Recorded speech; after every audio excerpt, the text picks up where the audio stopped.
Here we go. Been Aldi. Got me apple juice. Nice one.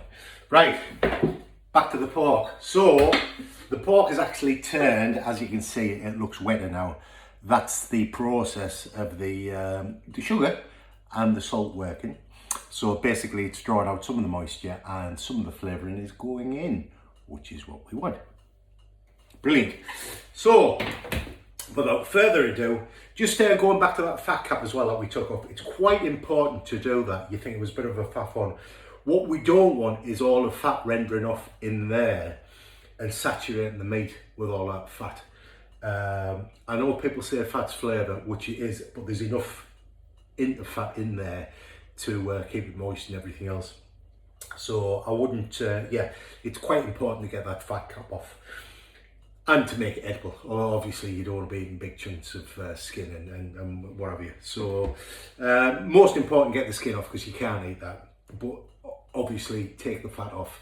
Unless you're going to, for example, barbecue it so it's more of a dry heat for a longer time, that will melt. But it's not melting so much into staying in itself. It's going to melt and drip down in the barbecue.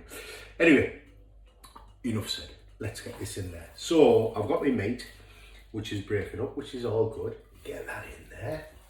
Just flatten it out, which is what we want. All the bits and pieces. There's a bit of stuff left in there. I'm not too fussed. There's probably enough flavour, but I'll just stick that there.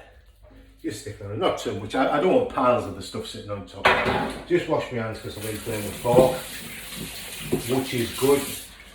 Hygiene, we need to keep ourselves hygienic in the kitchen, which we need to do.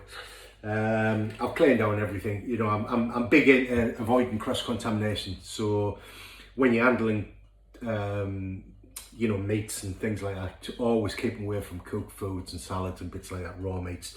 When you finish, make sure you clean down. It's basic stuff. I'm sure you already know it, but one of the biggest sources of food poisoning, for example, in you know, in takeaways and bits and pieces like that, it is that cross-contamination. And people, believe it or not, more get ill from, not from the meats, but from the salads, because they haven't washed them. It's cross-contamination, so they've got raw stuff, raw meat, wherever close to salads which you're actually eating. So bacteria and stuff like that can cause food poisoning. So it's just one of those things just to be really aware of. But yeah, especially if you're buying from takeaways, just make sure you get a good one. And you can see that the hygiene is fairly spot on there, because I say it's one of the. I mean, I've heard so many stories of people who've been ill from having a takeaway, and it's been the salads. 9 times out of 10, that's caused it. Anyway, that aside, let's get a bit of apple juice in there. I don't want it swimming.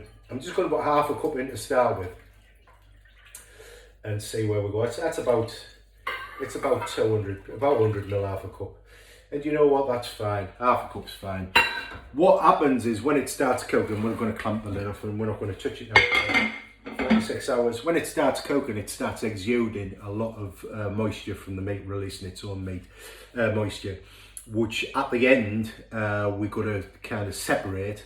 And what we'll probably do, would depend on how salty and what it is in there. I'm going to concentrate that down, possibly add it back in, but it does need to be reduced, otherwise it'll make everything too wet. So you look in there and you think, where's all the water? That's a big thing with slow cooking.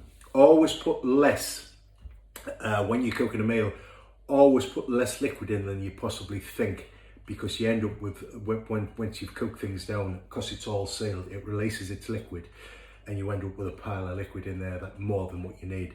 So you've either got to reduce down, or you know, you're going to have too much liquid in the end product. So that's just something always to bear in mind when you're cooking, like it's something sealed like a slow cooker and a pressure cooker, the same thing. You will find that there's more liquid at the end. That aside, that's on. So in the meantime, I'm going to make some bread buns and think about making some coleslaw and some barbecue sauce. So we'll come back and do the barbecue sauce. You've seen the bread buns. I've done a video on that. You don't need to say that. And I'll possibly do one on the coleslaw. It's pretty straightforward. Using homemade mayonnaise, which I have done, and you can find that one in there making with stick blender. There's no excuse buying mayonnaise now when you see the one with the stick blender. Very easy. And I won't buy shop bought mayonnaise anymore. Homemade's the way to go. All you need is a stick blender, a bit of oil, a bit of egg, a few bits of ingredients in there. Have a look at it, have a go at it, because it's worth doing. Defo. So if you haven't, have a look, at least have a look at it and say you've had a look and decided, no, I'm still going to buy it. But at least have a look. It's worth it. I'm trying to get people out as much as possible. Whatever you can cook at home.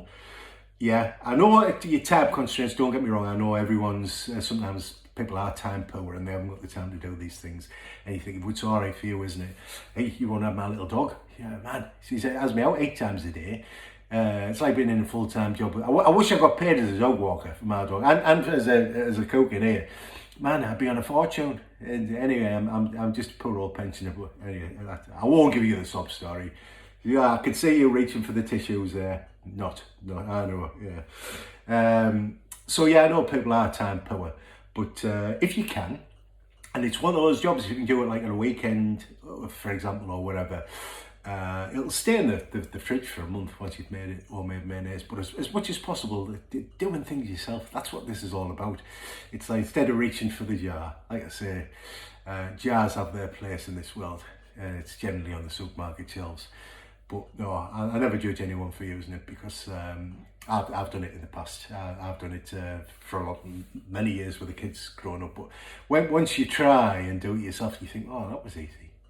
You know, there was not too much to that. And it tastes so much better and you know what's in it. It makes you rethink. So that's what this is about. Not preaching at you, not waffling too much. Because I can see your eyes drooping. I can see your eyes drooping there. Yeah, I know. Right, I'm going. So take care. Bye for now. See you soon.